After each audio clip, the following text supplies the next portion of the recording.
स्वागत है आप सभी का आपके अपने चैनल पर। और आज के इस वीडियो में हम भारतीय दंड संहिता यानी आईपीसी से संबंधित जितने भी महत्वपूर्ण प्रश्न आपके एग्जाम में पूछे गए हैं या पूछे जा सकते हैं उन प्रश्नों को डिस्कस करने वाले हैं। तो यदि चैनल पर पहली बार आए होंगे तो चैनल को सब्सक्राइब कर लीजिएगा, बेल आइकन को प्रेस कर लीजिएगा ताकि आने वाली सभी वीडियो की नोटिफिकेशन आप तक पहुँचती रहे। यदि वीडियो पसंद आए तो वीडियो को लाइक करिएगा। इस सेशन से संबंधित यदि किसी भी प्रकार का कोई डाउट है तो आप कमेंट के माध्यम से मुझसे पूछ सकते हैं। आपके सभी प्रश्नों का जवाब आपको दिया जाएगा, सॉल्यूशन दिया जाएगा। ठीक है, तो चलिए देखते हैं आज का प्रश्न। पहला प्रश्न है, भारतीय दंड संहिता 1860 को लागू करने की तिथि कौन सी है? यानी कि 1860 की आईपीसी जो है ये बन तो गई, लेकिन यह लागू कब की गई थी, यह प्रश्न आपसे पूछा जा रहा है। इस प्रश्न का सही जवाब हो जाएगा ऑप्शन डी, 1 जनवरी 1862 को हमारे देश की आईपीसी लागू की गई थी। चलिए प्रश्न संख्या 2 है, भारतीय दंड संहिता 1860 को अधिनियमित किया गया था, यानी इसे अधिनियमित कब किया गया? इस प्रश्न का सही जवाब है ऑप्शन ए, 6 अक्टूबर 1860 को इसे अधिनियमित किया गया था। चलिए आगे प्रश्न देखेंगे। प्रश्न संख्या 3 है, भारतीय दंड संहिता 1860 की निम्न किस धारा में कार्य शब्द को परिभाषित किया गया है? धारा 33 कार्य शब्द को परिभाषित करती है। आईपीसी की धारा 33 कार्य शब्द को परिभाषित करती है, तो ऑप्शन बी इस प्रश्न का सही जवाब हो जाएगा। प्रश्न संख्या 4 देखेंगे, भारतीय दंड संहिता किसके द्वारा तैयार किया गया था?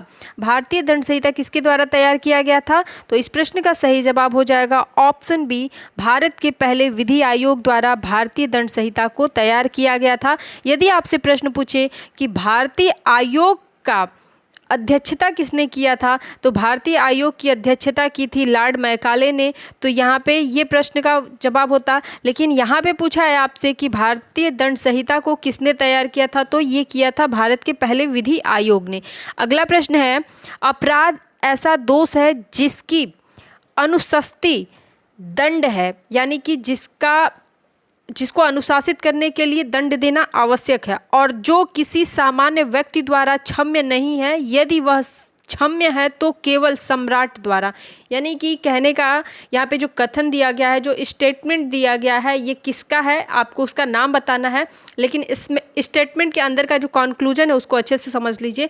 यहाँ पे कहा जा रहा है कि अपराध एक प्रकार का दोष है और अपराध ऐसा दोष है जिसे क्षमा नहीं किया जा सकता और उस अपराध का दंड हर कोई नहीं दे सकता। उसका जो दंड देगा वो क्या होगा? सम्राट होगा। जैसे अभी हमारे देश में यदि कोई अपराध करता है तो उसके लिए न्यायालय है उसको पनिशमेंट देने के लिए। कौन दंडित करता है? न्यायालय दंडित करती है। ठीक है, तो ये चीज़ें आपको समझनी है। और यहाँ पे पूछ रहा है कि कथन यह किसने दिया है। ठीक है, यह कथन किसका है? तो यह कथन है केनी का। ऑप्शन सी इस प्रश्न का सही जवाब हो जाएगा। आजकल आपके एंट्रेंस एग्जाम में ज़्यादा से ज़्यादा स्टेटमेंट टाइप के क्वेश्चंस पूछे जाते हैं कि कौन सा कथन किसका है, तो ये सभी स्टेटमेंट आप कहीं पर लिख लीजिएगा, नोट कर लीजिएगा और याद कर लीजिएगा क्योंकि ये स्टेटमेंट पूछे जाते हैं। चलिए आगे देखेंगे। अपराध एक ऐसा कृत्य है जो विधि द्वारा निषिद्ध है, यानी अपराध एक ऐसा कृत्य है जिसे करना मना होता है तथा समाज के नैतिक मनोभाव के प्रतिकूल होता है, यानी समाज के अनुकूल नहीं, ये प्रतिकूल होता है। तो ये स्टेटमेंट किसका है आपको यह बताना है। तो यह स्टेटमेंट दिया था, अपराध एक ऐसा कृत्य है जो विधि द्वारा निषिद्ध है तथा समाज के नैतिक मनोभावों के प्रतिकूल है, दोनों ही होता है। ठीक है, यह स्टेटमेंट किसका है? यह स्टेटमेंट है स्टेफेन का। तो ऑप्शन बी इस प्रश्न का सही जवाब हो जाएगा। स्टेटमेंट के साथ में जो भी स्टेटमेंट जिसका है उसका नाम आप लोग नोट कर लीजिएगा। चलिए आगे देख लीजिए। अगला प्रश्न है, किसी कार्य को निषिद्ध करने या समादेशित करने वाली लोक विधि के उल्लंघन में किया गया कार्य अपराध कहलाता है। यह कथन किसका है? यह कथन है विलियम ब्लैकस्टोन का। इस प्रश्न का सही जवाब हो जाएगा ऑप्शन बी। देखिए कुछ प्रश्न मैं आपको स्टेटमेंट से रिलेटेड इसलिए करा रही हूँ क्योंकि यह प्रश्न आपके एग्ज़ाम में पूछे हुए हैं और मैंने उन क्वेश्चंस को कलेक्ट किया है कि जो प्रश्न पूछे गए हैं और उनकी संभावना हो सकती है कि आपके एग्ज़ाम में फिर से पूछे जाएं या किसी अदर यूनिवर्सिटी का अगर आप एग्ज़ाम दे रहे हैं तो उसमें पूछी जा सकती हैं। तो संभावना बिल्कुल बनी हुई है इन प्रश्नों को पूछे जाने की। तो इसलिए इन सभी स्टेटमेंट को और साथ में इनके जो भी स्टेटमेंट देने वाले हैं उनका नाम आप लोग नोट जरूर कर लीजिएगा। 8वां प्रश्न है, प्राचीन समाज में दंड विधि अपराध विधि नहीं है बल्कि यह दोष विधि है, यह कथन किसका है? ठीक है, तो यह कथन है हेनरी मेन का। इस प्रश्न का सही जवाब हो जाएगा ऑप्शन डी।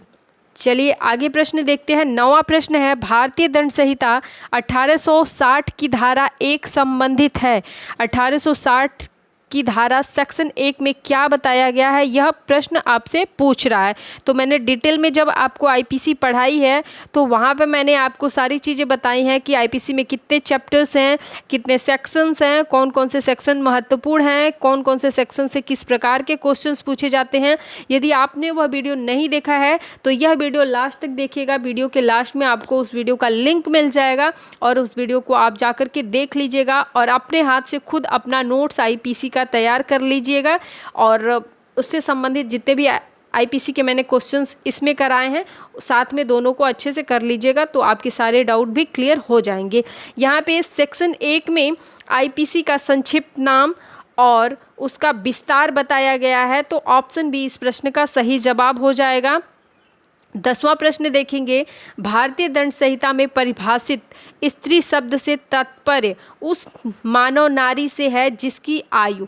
अब देखिए आपको बस इतना समझना है कि अगर एग्ज़ाम में पूछ दे कि आईपीसी की किस धारा में नारी शब्द को परिभाषित किया गया है, या फिर आपसे पूछ दे कि आईपीसी की जो भी धारा है, ठीक है, आईपीसी की जो धारा है उसमें नारी शब्द धोतक है। धोतक का मतलब नारी शब्द से क्या तात्पर्य है, ठीक है, धोतक का मतलब क्या है, तात्पर्य से है, ठीक है। तो स्त्री चाहे जन्म से लेकर के 0 से लेकर के जब तक वो मरेगी तब तक वो क्या होगी, एक स्त्री ही होगी। तो वो किसी भी आयु की हो उसे क्या आप बोलोगे, स्त्री बोलोगे, ठीक है ना। तो ऑप्शन डी क्या हो जाएगा, इस प्रश्न का सही जवाब हो जाएगा कि भारतीय दंड संहिता की परिभाषा के अनुसार स्त्री किसी भी आयु की हो वो क्या होगी, मानव नारी से ही उसका तात्पर्य लिया जाएगा, ठीक है ना। ऑप्शन डी इस प्रश्न का सही जवाब हो जाएगा। चलिए 11वां प्रश्न है, भारतीय दंड संहिता की धारा 10 में, देखिए भारतीय दंड संहिता की धारा 10 में स्त्री और पुरुष दोनों ही शब्दों को परिभाषित किया गया है। ये ध्यान में आपको रखना है क्योंकि कभी कभी सेक्शंस भी पूछ लिए जाते हैं कि किस सेक्शन में इनको परिभाषित किया गया है। तो धारा 10 में नारी और पुरुष दोनों शब्दों को परिभाषित किया गया है। 10 में पुरुष शब्द का धोतक है, तो धोतक का मतलब यही हुआ कि पुरुष शब्द से तात्पर्य है, तो पुरुष किसी भी एज ग्रुप का हो वो क्या कहलाएगा, पुरुष ही कहलाएगा। इसलिए इस प्रश्न का जवाब भी क्या हो जाएगा, ऑप्शन डी, किसी भी आयु का पुरुष क्या कहलाएगा, पुरुष ही कहलाएगा, किसी भी आयु का मानव पुरुष कहलाएगा, ठीक है। यहाँ पे 12वां प्रश्न है, मेंस रिया का मतलब क्या है। मेंस रिया का मतलब होता है दुराशय। इस प्रश्न का सही जवाब हो जाएगा ऑप्शन डी, मेंस रिया का मतलब क्या होता है, दुराशय होता है। चलिए 13वां प्रश्न है, गलत उत्तर बताना है। अपराध के आवश्यक तत्व कौन से हैं, अपराध के आवश्यक तत्व कौन से हैं। इस प्रश्न का सही जवाब हो जाएगा ऑप्शन बी, ऐच्छिक या अनैच्छिक कार्य। देखिए अनैच्छिक कार्य अपराध की श्रेणी में नहीं आ सकता। ऐच्छिक, जब आप अपनी इच्छा के साथ में एक उद्देश्य बना करके दोषपूर्ण कार्य को क्या करते हैं, अंजाम देते हैं, तो ये क्या कहलाता है, अपराध कहलाता। आपको पता है कि ये कार्य करना गलत है लेकिन आप क्या कर रहे हैं, वो गलत कार्य कर रहे हैं, जानबूझ के कर रहे हैं, तो ये अपराध की श्रेणी में आता है, न कि अनजाने में किया गया कोई अपराध या फिर दुर्घटना अपराध की श्रेणी में आता है। अनजाने में हुई दुर्घटना क्या है, अपराध नहीं माना जाएगा। और अपराध के लिए आवश्यक है कि उद्देश्य हो, आशय हो और इच्छा हो, ठीक है। तो ऑप्शन बी इसमें क्या हो जाएगा, इस प्रश्न का सही जवाब हो जाएगा। चलिए आगे प्रश्न देखेंगे। प्रश्न 14 है, अपराध के आवश्यक तत्व कौन कौन से हैं। ये प्रश्न कई बार पूछा गया है और महत्वपूर्ण भी है। इस प्रश्न का सही जवाब हो जाएगा ऑप्शन सी, आशय एवं कृत्य आवश्यक होता है इसके लिए, अपराध के होने के लिए। चलिए आगे प्रश्न देखेंगे। सामान्य आशय से संबंधित प्रावधान आईपीसी के किस धारा में दिए गए हैं। तो यहाँ पे प्रश्न पूछ रहा है आईपीसी की किस धारा में सामान्य आशय शब्द को परिभाषित किया गया है। सामान्य आशय शब्द बताया गया है आईपीसी की किस धारा में, यह आपको बताना है। इस प्रश्न का सही जवाब हो जाएगा ऑप्शन सी, धारा 297 बताता है कि सामान्य आशय का मतलब क्या होता है। ठीक है, तो ऑप्शन सी इस प्रश्न का सही जवाब हो जाएगा। 16वां प्रश्न है, कौन सा अपूर्ण अपराध है, यानी कि पूरा अपराध नहीं माना जाएगा। ऐसा कौन सा अपराध है जिसे पूरा नहीं माना जाएगा, जो अपूर्ण अपराध की दृष्टि से होगा। तो ऑप्शन बी इस प्रश्न का सही जवाब हो जाएगा। अपूर्ण अपराध बोला जाएगा आपराधिक प्रयत्न, यानी कि प्रयत्न तो किया गया पर उसे अंजाम नहीं दिया गया। ठीक है, अंजाम तक मतलब कार्य पूरा नहीं हुआ, सिर्फ क्या किया गया, प्रयत्न किया गया, कार्य जो है पूरा नहीं हुआ। तो यहाँ पे ऑप्शन बी इस प्रश्न का क्या हो जाएगा, सही जवाब हो जाएगा। चलिए 17वां प्रश्न देखेंगे, कौन अपराध का आवश्यक तत्व नहीं है। आवश्यक तत्व बताना, अपराध के लिए क्या आवश्यक तत्व हैं और क्या नहीं है। इस प्रश्न का सही जवाब हो जाएगा ऑप्शन डी, दुराशय को पूरा करने के लिए चाहे कार्य की सिद्धि हो अथवा नहीं हो। ठीक है, यह आवश्यक नहीं है। जबकि अपराध के लिए क्या क्या आवश्यक है, विधि के अधीन कार्य करने के लिए बाध्य एक मानव। ठीक है, ऐसा मानव मन से दुराशय कर रहा हो, मानव के कार्य से दूसरे व्यक्ति को क्षति हो रही हो। देखिए एक चीज़ समझ लीजिए कि अपराध के लिए आशय जरूरी है। आप बिना किसी उद्देश्य को किसी को क्षति नहीं पहुंचाएंगे। जब किसी को क्षति पहुंचती है तो यहाँ पे अपराध कारित होता है। ठीक है, ये सारी चीज़ें आपको समझनी है। चलिए 18वां प्रश्न देखेंगे। 18वां प्रश्न है, किसी अन्य चीज़ से मिलती जुलती चीज़ से आशय क्या है। ठीक है, मिलती जुलती चीज़ देखिए प्रश्न आपसे पूछ ये रहा है कि अगर कोई चीज़ है उसका डुप्लीकेट बनाना क्या कहलाता है। तो मैंने आपको बताया था कूटकरण कहलाता है। डुप्लीकेशन मतलब कि किसी चीज़ का सेकंड कॉपी बनाना। ठीक है, जैसे लोग नकली नोट बनाते हैं, नकली स्टैम्प बनाते हैं, जाली नोट तैयार करना, जाली सिक्के तैयार करना। यानी कि जैसे मैंने आप लोग को जब आईपीसी पढ़ाया था तो आईपीसी में बताया था कि सिक्के का कूटकरण यानी कि जाली सिक्के बनाना, नोटों का कूटकरण, नकली नोट बनाना। तो ये आपका जो है क्या है, मिलती जुलती चीज़ें बनाना का मतलब क्या होता है, कूटकरण करना, उन चीज़ों का कूटकरण करना या डुप्लीकेशन करना। तो ऑप्शन ए इस प्रश्न का सही जवाब हो जाएगा। चलिए 19वां प्रश्न देखेंगे, भारतीय दंड संहिता में कौन से प्रावधान संयुक्त दायित्व से संबंधित हैं। ठीक है, कौन से प्रावधान संयुक्त दायित्व से संबंधित हैं। इस प्रश्न का सही जवाब हो जाएगा ऑप्शन बी, धारा 35 संयुक्त दायित्व से संबंधित है, ऑप्शन बी।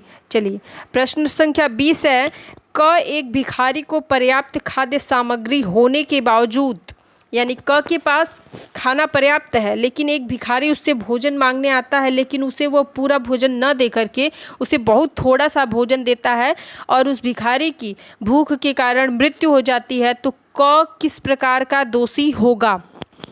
तो ऐसे प्रश्न कई बार पूछे जाते हैं और हो सकता है प्रश्न का तरीका अलग हो, लेकिन कई बार ये प्रश्न पूछे गए हैं।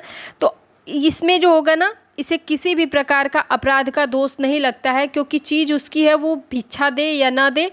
ठीक है, ये स्वतंत्र भारत है, सबका अपना अपना व्यू है किसी भी चीज़ को करने का। तो यहाँ पे वो अपराधी नहीं माना जाएगा। ऐसे ही एक प्रश्न है कि एक अच्छा तैराक, ठीक है, नदी के किनारे बैठा हुआ है और वह देख रहा है कि उसके सामने कोई छोटा बच्चा है जो कि नदी में डूब रहा है। अगर वो चाहे तो उसे बचा सकता है, लेकिन वह उसे नहीं बचाता है, तो उस पर किस प्रकार का अपराध रोपित होगा। तो उस पर भी किसी भी प्रकार का आरोप नहीं लगेगा।